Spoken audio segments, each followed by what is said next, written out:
My mom is certainly been the creative genius in our family. She's always had a knack for writing, as many of you know.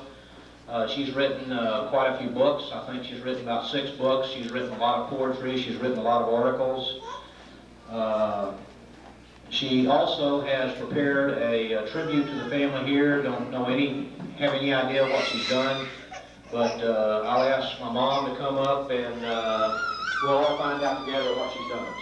Mom?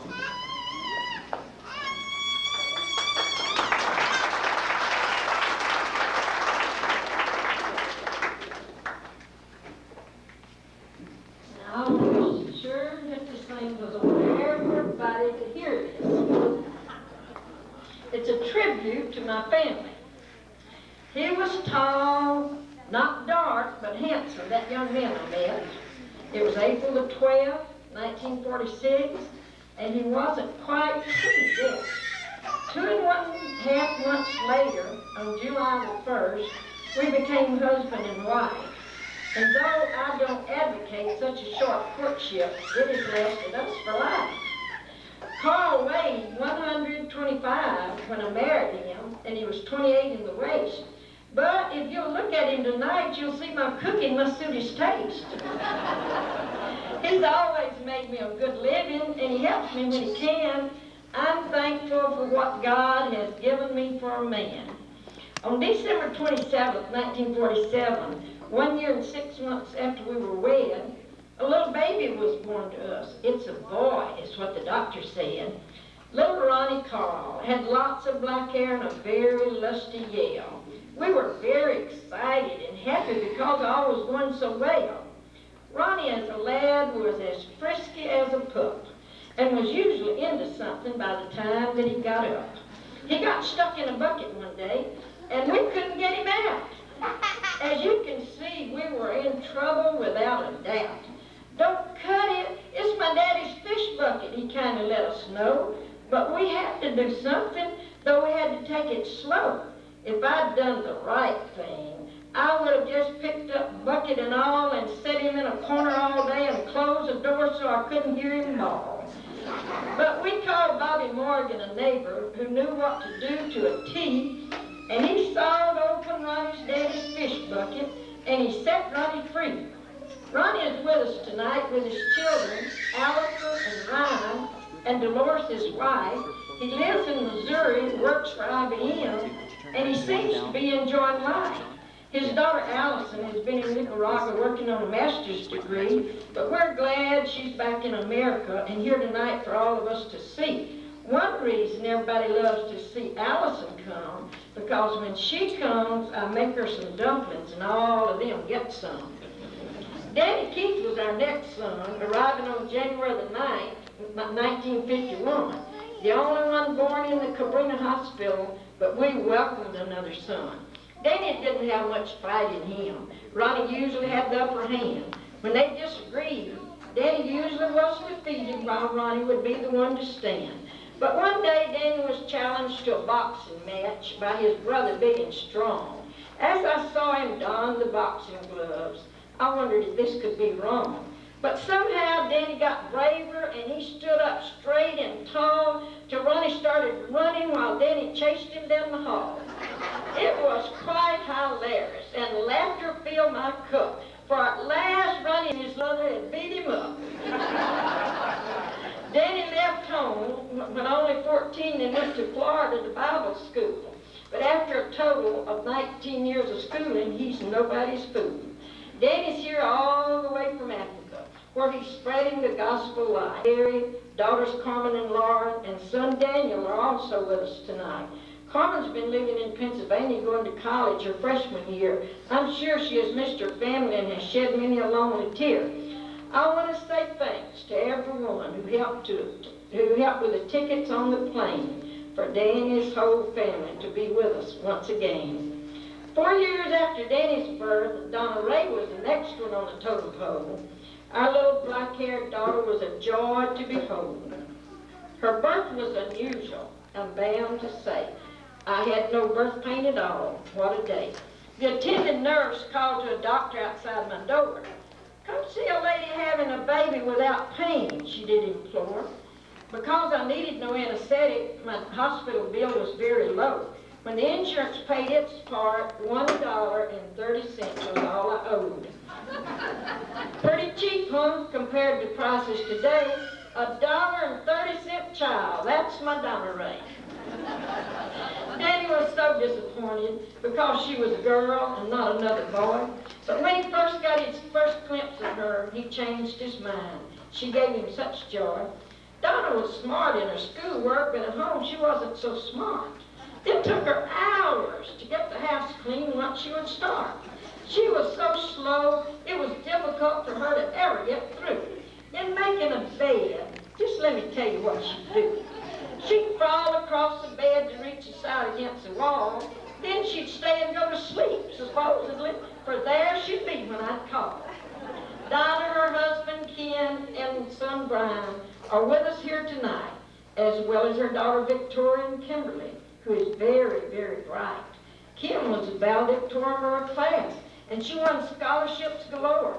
To Georgia Tech, she will be going to study and learn some more. My sincere thanks to Donna, who has worked endless hours on this anniversary deal. Had it not been for her efforts, we would have gone lacking, I must reveal. Our second daughter, Jackie Lynn, came along after Donna Ray. She was Mama's little helper. She worked for me both night and day. But when Jackie, one day I was ironing and felt like quitting and going to bed. But when Jackie saw how tired I was, this is what she said. Mama, I will pray to Jesus that he will strengthen you to do all of this pile of ironing so that you can get through. Down on her knees by the couch she went, and she prayed a simple prayer. My strength renewed, and I finished my work because Jesus touched me there. Jackie is the one in the family who never forgets a birthday. From the youngest to the oldest, she remembers them in some way. But here's one little incident I would like to mention. I think it's worthy of our attention. It's a time when Jackie, as a wee little girl, left home all alone. She walked a mile or two up the road. She was mad as a stuffed toad because she had to go to school that day and Donna stayed home. Her school bus dropped her off before I got home, and my neighbor informed me that she had left home alone. As you can readily guess, I was terribly upset. But she was found and returned by someone with a kind heart, and I had a switch that burned her legs in another car, and she's never run away from home again yet. Jackie and Dan, her husband, are with us tonight here, as are Jeffrey, Jason, and Jessica, all whom we love so dear. They came all the way from Florida in their big old van, and Jackie, like Donna, has really lent a helping hand. After Jackie, there was no more girls to grace our home. The next was a boy, Kenny Paul, the fifth child we were to own. As before him, he had a head full of black hair. And from the first night at home, he let us know that he was there. He bawled for hours the night I came home. It certainly wasn't funny. The problem was, while I was feeding him, one was cramping his tummy. We called the doctor, and he said give him a formula to take, but I didn't have one. So Carl went to Doug Sellers, though it was very late. Doug and Ann had a little baby at that time, too. So borrowing a formula from them seemed the right thing to do. Doug told people that Carl woke him up at 1 o'clock to get a bottle. He didn't specify it was for a baby, for he wanted to hear Carl holler. Anyway, Kenny thrived, and he grew on what he had to eat. I stacked 5 bottles by his bed at night. I thought that was neat. But one night I came to the realization that it was time to quit. So I gave him a pillow, threw his bottles away, and just let him throw his fit. Kenny is the market manager of Winn-Dixie at the Marksville store. He drives many miles a week and puts in hours galore. We're glad to have Kenny tonight with his children, 3, Chris, Kyle, and Katie. They're precious as can be. 18 months after Kenny was born, Randy came along. We told the doctor that he was caboose, but that turned out to be wrong. Randy was an easy-going little fella, and most of the time he was good, but sometimes he would be rebellious and wouldn't want to do as he should.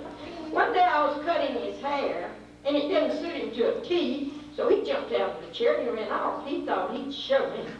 I just let him go. I got in the car, and I stayed gone most of the day. He was sitting in the yard waiting when I returned, and he was glad to get his hair cut my way. I remember another time that he was a very naughty little boy, but he wrote me a note saying he was sorry and he'd be good tomorrow. This gave me great joy.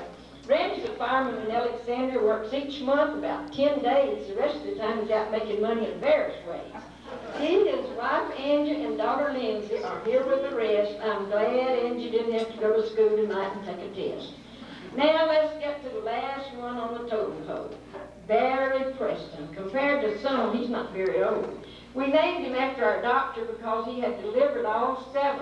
We loved our doctor like a father, but he's gone now. I hope he's in heaven.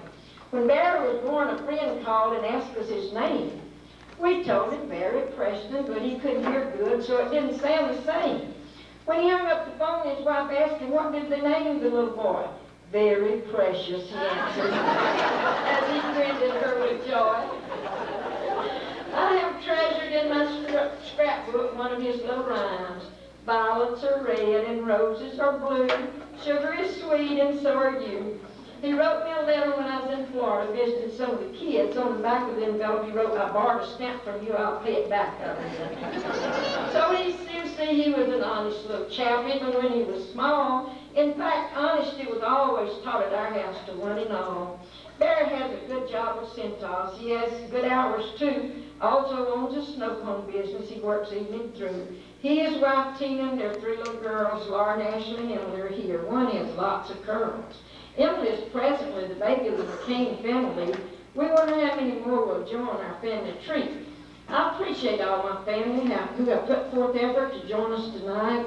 It really helps our feelings, makes our golden anniversary very bright.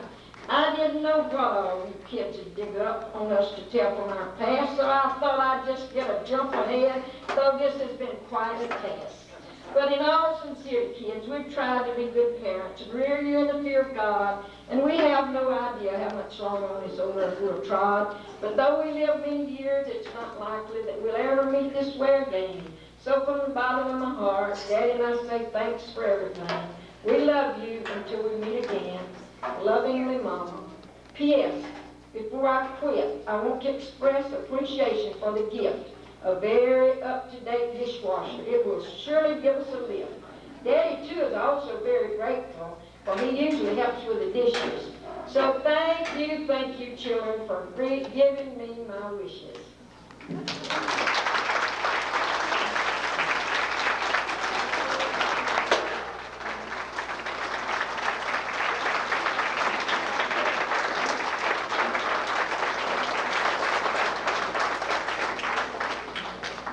Daddy, have you finished your poem yet? Have you finished your poem yet? Oh, you don't have a poem. Oh, okay. I guess I had this information. Thank you very much, Mom. I do have something to say. You may or may not get an opportunity.